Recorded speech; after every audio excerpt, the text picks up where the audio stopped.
Managing mental health and neurological conditions can feel overwhelming, especially with chronic symptoms.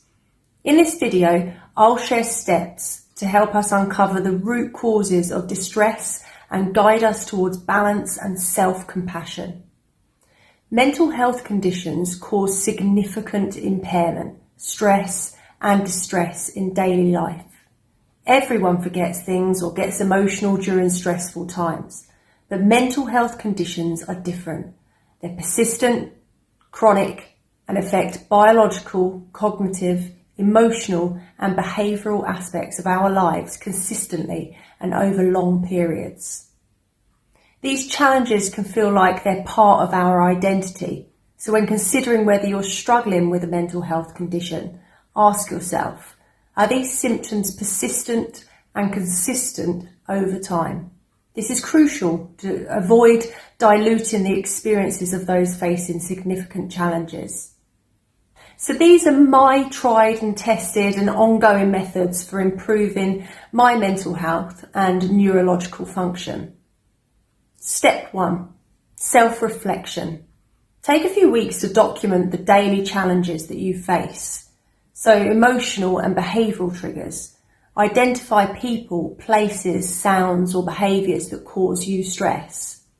Cognitive challenges. So note struggles with memory or learning or processing information.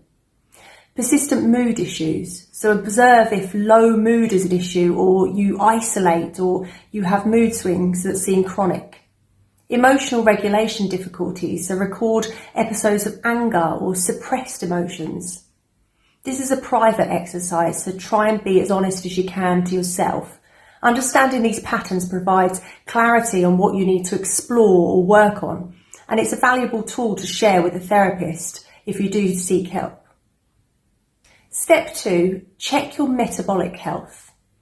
Evidence clearly shows nowadays that metabolic health is a crucial factor in brain health, and by extension, mental health.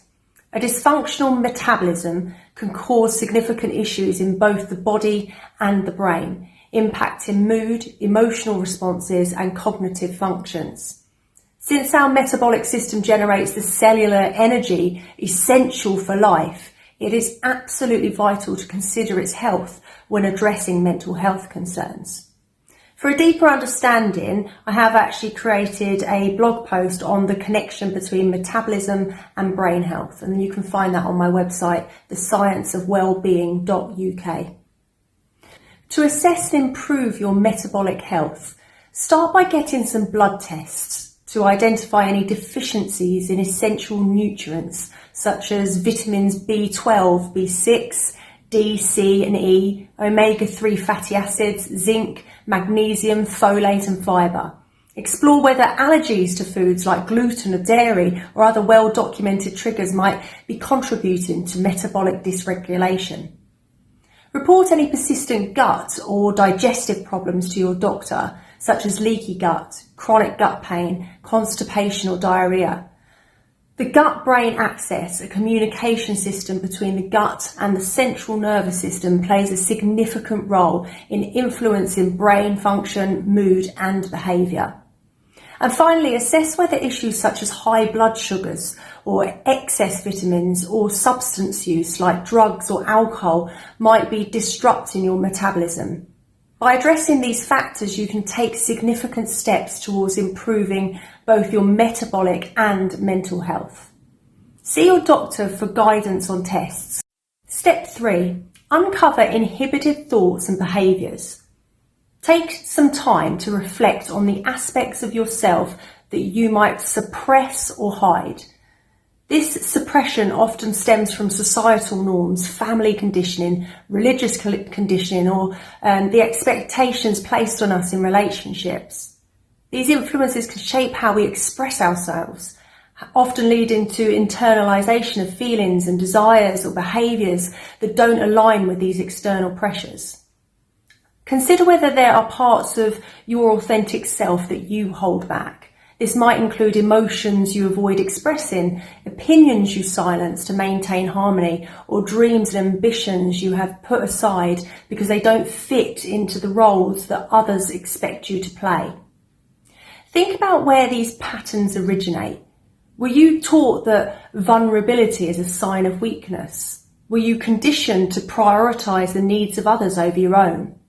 Have societal or cultural norms made you feel ashamed of certain traits and preferences or behaviours? These deep-rooted beliefs often drive the inhibition of authentic self-expression.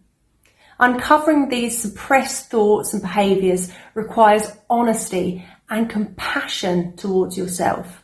By identifying what you have been holding back, you can begin to explore how these inhibitions affect your mental health, your relationships, and your overall life and well-being. Acknowledging and addressing them is a crucial step towards reclaiming your authenticity and creating a life that aligns with who you truly are. Step 4. Investigate your ancestry. Trauma experienced by previous generations can leave an imprint on your DNA through a process called epigenetic expression. While your genetic code doesn't change, the way genes are expressed can be altered due to the environmental factors of life like stress or malnutrition or trauma. These changes can affect how your body and your brain respond to stress, how they regulate emotions and process information. Generational trauma can also impact cellular health, as poor metabolic or physiological conditions like chronic stress or malnutrition in previous generations may contribute to vulnerabilities in the next. This could manifest in physical and mental health challenges such as heightened stress responses, mood disorders, or cognitive difficulties. Breaking this cycle begins with self-education. By understanding your own behaviours, triggers and challenges in the context of your family history, you can start making changes that improve cellular health, emotional regulation and overall well-being. Each step you take towards balance helps shift the trajectory for yourself and future generations.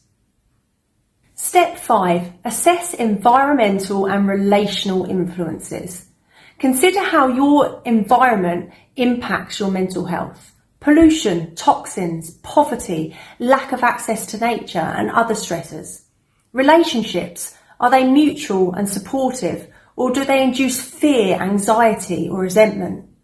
Who in your life can you trust to discuss these sort of issues with? Who do you need to step away from or limit contact with? Mental health depends on a mix of biological, environmental, social and relational factors. Begin unpicking each challenge one at a time to find some balance. This journey requires patience, self-compassion, please, and time. For most, improving your biology and your mindset can bring balance to your body and mind and life. If your environment poses immediate danger, such as lack of resources or abuse, and you constantly wonder how you got here or why you keep repeating the same patterns, know it's not your fault. You've likely been conditioned to see lack or harmful situations as normal. So now is the time to rewrite your blueprint. You can work towards doing this by following these steps, and depending on your history, it may take some time, but know that you are worth the effort to create a safer, more peaceful life. You are not alone. You can gain the knowledge and the strength to change your circumstances. So please don't give up.